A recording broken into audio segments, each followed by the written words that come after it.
Welcome to Explosive Enterprises, and this is our team's GHK AUG HBAR LMG. How's that for acronyms?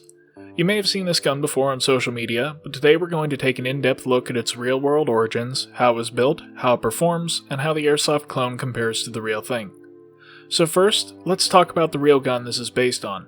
While information in English-speaking sources is hard to find, Steyr appears to have developed their 24-inch HBAR barrel setup early in the AUG's history.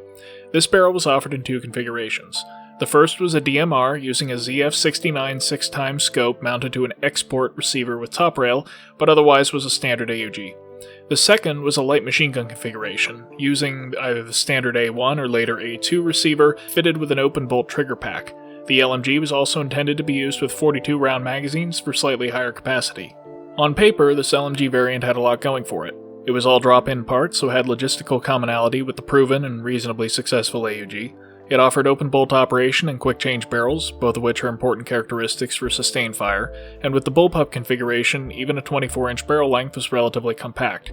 However, on any gun where the sights are fixed to the receiver rather than the barrel, different barrels can produce different points of impact. And at a more fundamental level, the magazine-fed automatic rifle concept never saw much success in the West, with belt-fed machine guns dominating NATO procurement.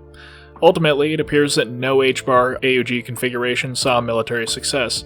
The LMG variant was only adopted by the military of Luxembourg, and the DMR variant wasn't adopted by anyone. But Steyr offered the 24-inch barrel setup on the commercial market, and since barrels are fully interchangeable across the AUG variants, a variety of configurations can be found out in the wild today. So, our build specifically replicates a light machine gun configuration on an A2 receiver using a 24-inch barrel, open bolt trigger pack, and 42-round magazines. We've also made some tweaks that aren't specific to the LMG conversion, but we'll go through those as well. First up is the barrel group. This is at its core a Hephaestus steel 20-inch barrel with a Simoon steel gas block. GHK's pot metal gas block shears very easily, so this is good insurance against accidentally breaking off the foregrip. The inner barrel and hop setup are a drop-in TNT set, which has produced better results across a high round count than other test setups. At the front of the barrel, about 5 inches of Airsoft barrel extension are used to bring up the length.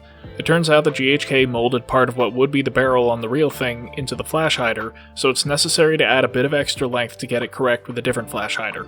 The flash hider here is an Angel Custom one, which, despite being Angel Custom, is actually a pretty nicely made steel replica of the correct HBAR flash hider. The bipod itself, however, is not correct to the originals. This is a Ratworks bipod and is a somewhat different design, but this is what is currently being used on modern production 24-inch barrels. More importantly, original bipods and Airsoft copies are hard to find, so this will have to do for now.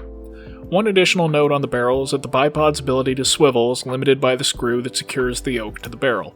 When the gun is set down and allowed to rest on its side, this applies torque to the barrel extensions that causes them to try to unscrew.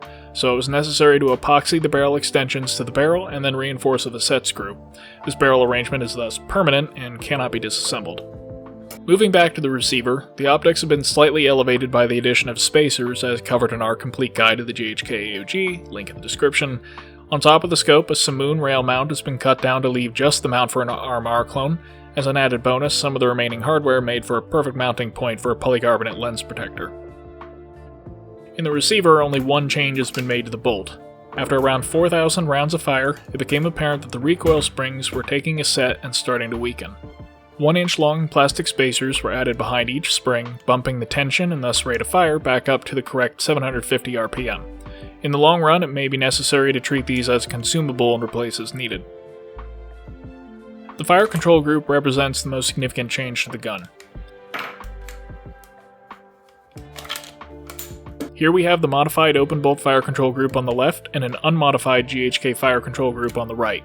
On the modified group, the catch surface on the hammer that interacts with the main sear has been removed, so the only thing that holds the hammer back is the auto sear. Whenever the bolt goes forward, it fires a gun. To make the bolt stay open, the function of the bolt catch has been essentially reversed. Instead of the magazine pushing the bolt catch up when empty, a new bolt catch is spring-loaded upwards. When the main sear moves back, this long lever arm pushes the bolt catch down, releasing the bolt.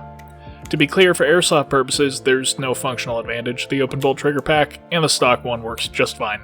On a real machine gun, open bolt maximizes airflow through the action and avoids the risk of cook-off that comes with leaving a round chambered in a hot barrel. But we made this conversion purely for the sake of accuracy to the real thing. Anyways, the last piece of the puzzle is the magazine.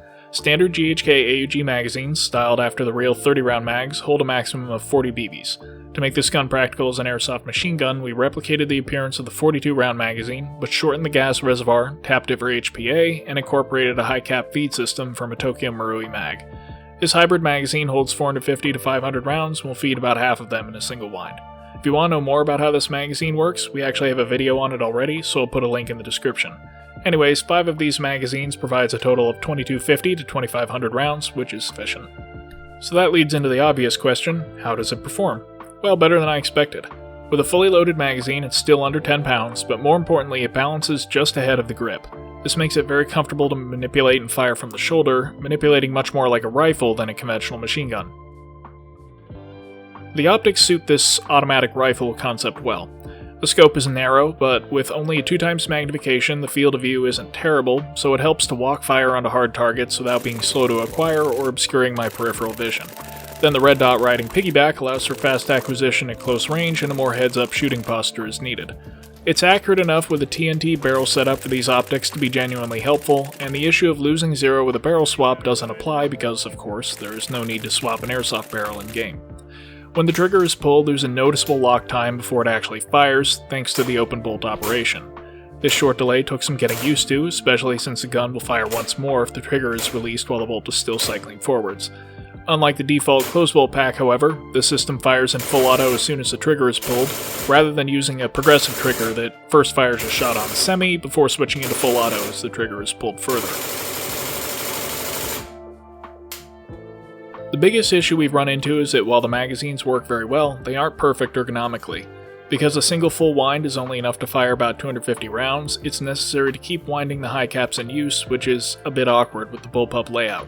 When it's time to swap a mag, it also requires disconnecting and reconnecting the HPA line.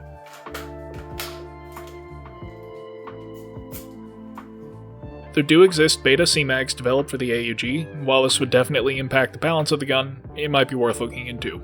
But we have no immediate plans to pursue that, as the magazines work fine for the intended role of the gun. After all, if I need unlimited full auto firepower, I've got other guns for that. When I've treated the AUG more as a rifle with a license to fire full auto on an otherwise semi-only field, staying mobile and providing bursts of cover fire for other players to move up, the high caps have proven more than sufficient. And when all is said and done, it's trivial to swap the original barrel and trigger pack back in and revert to the normal GHK magazines, turning it back into an ordinary rifle for use in CQB or just when I don't want to deal with HPA.